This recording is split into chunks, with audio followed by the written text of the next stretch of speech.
Hello বন্ধুরা, এই যে আজকে ক্রিসমাস ডে। এই যে কেক কাটবো, আমরা সবাই খাবো। তোমাদের দাদা ভাই, আমি, বাড়িতে যারা যারা আছে সবাই খাবো। এই যে ছোট্ট করে একটা কেক এনেছে বাড়িতে তোমাদের দাদা।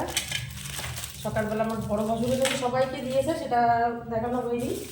আর এটা হলো এখন আমি কাটবো, ঠিক আছে? আসো। না, প্লেট লাগবে না।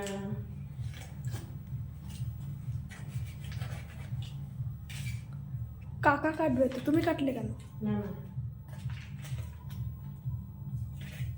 একদিনে কাটলেই হলো, তাই না? এই যে হ্যাপি ক্রিসমাস ডে। বাবা, সবাইকে দাও। এরা খাবার আমি খাবো না। ও আমার ক্যামেরাম্যান খাবে না, আজকে সোমবার তো, তার জন্য ক্যামেরাম্যান খাবে না, ঠিক আছে? তাহলে তোমাদের সবাইকে জানাই হ্যাপি ক্রিসমাস ডে। তোমরা ভালো থেকো, সুস্থ থেকো, ঠিক আছে? টাটা।